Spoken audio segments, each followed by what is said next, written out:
All right, all right. We had some technical difficulties, but we're back. As you can, well, those of you that are listening can't see, but we're in different clothes. It's the next day, but we're recording the last segment, and we're going to talk. We wanted to talk about what was going on in Hong Kong, and we got a break in development. And we're ready to talk. Exclusive. This is Fox News, so you can take it with a grain of salt.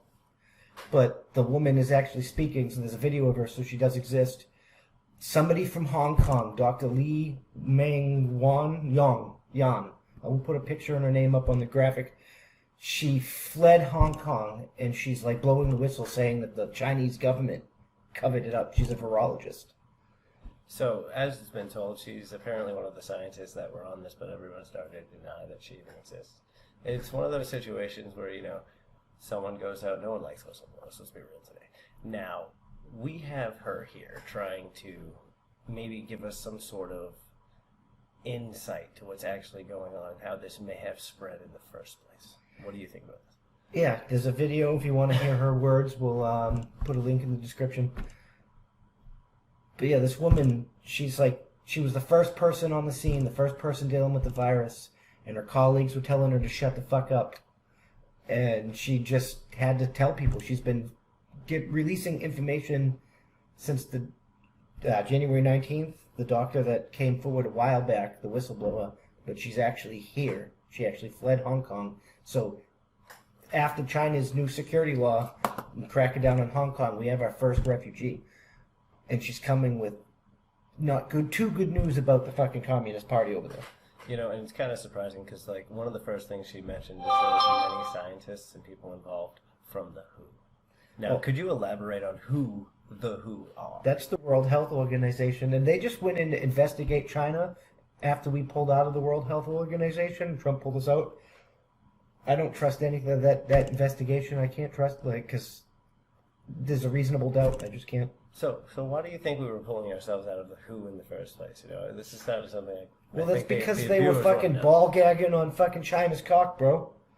Well, yeah, and initially they were just taking our money to initially do what? We were supporting them, 50%? They were paid China mouthpiece.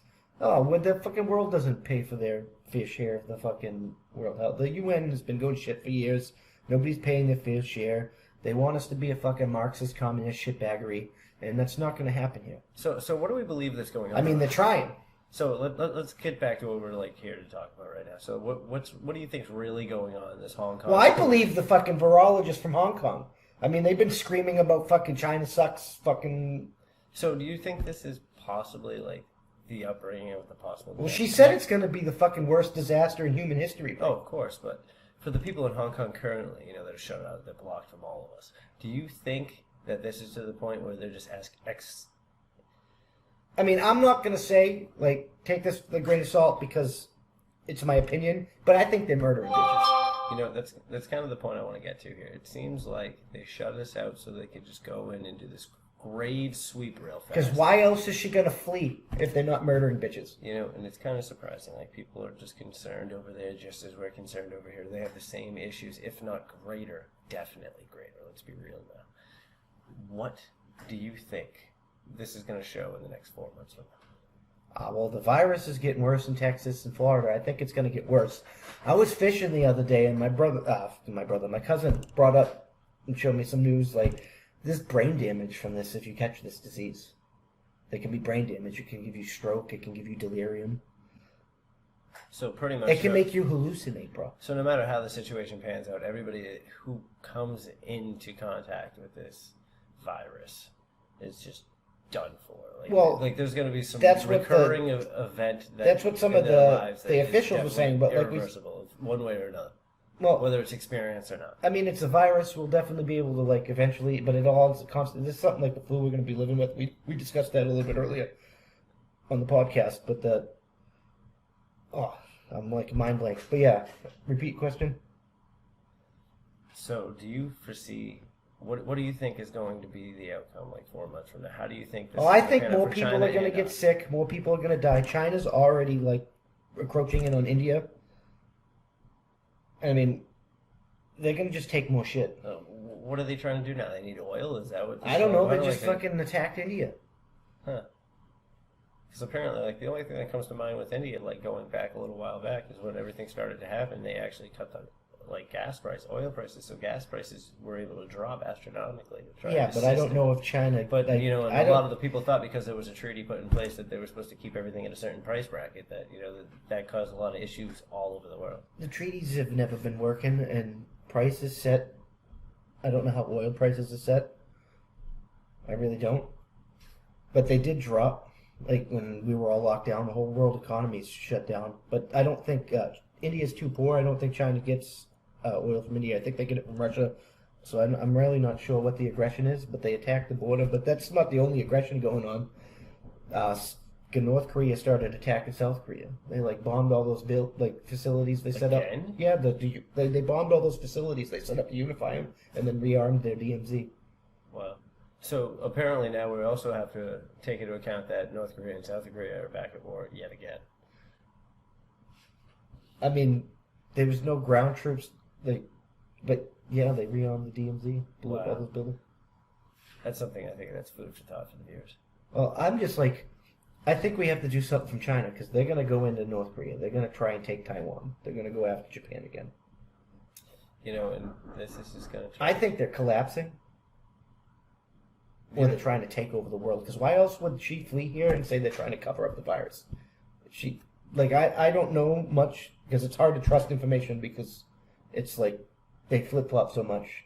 Well, if you take into account how this really panned out, it seems like that could have been like the breeding ground if this thing was man-made, as some people would like to believe. I mean, there was that fucking Wuhan fucking lab next to that fucking marketplace. Well, if you take into account that's the first place of actual, like, dropped out for this virus, there'd be the most information to the people in that area and how it happened. So are you implying that the Chinese government infected that marketplace on purpose? Not necessarily, but I'm not leaning away from the fact that A, could be possible, B, something could have got out that shouldn't have gotten out. Anything is possible. No, you're right about that. I really think China did it on purpose. Yeah. You know, I'm kind of leaning that way myself. Australia thinks China did it on purpose. Hey, you know, that's just how these things go sometimes. You gotta wonder. It's one of those things that it keeps everybody guessing. But back on Hong Kong, they should all just take fucking England's offer of citizenship. Fuck off. What is this offer of citizenship? Nigel Farage offered any fucking Hong Kong citizen that wanted to become British again free British citizenship. No, like, barrier or whatever. Just boom. Right in the process. Boom. England. Boom. Out of Hong Kong. Wow, look at this. Britain's stepping right up to the plate to give them safe refuge from this situation that we absolutely know nearly nothing about. I mean, it's hard to say that we should get involved anyway because we're having our own fucking fight with this Marxist fuckery. That is an accurate assessment. But I think this is going to be the last topic of the day, and we're going to end it here. So please smash the like button, subscribe, and check us out. We're going to have a Patreon, a Subscribe Star, where those websites are being reviewed right now. So if you want to help donate to help us get better studio, make better things for you. But as always, I'm Doc Mo. And I'm Ken Santos. And don't forget, point. we have a group now, and you can subscribe, join the group. And if you wanted to get in link with us directly and have any direct questions you would like real response for, let me know, and we'll get back to you as soon as possible. Excellent, what he said. And remember, that's on point.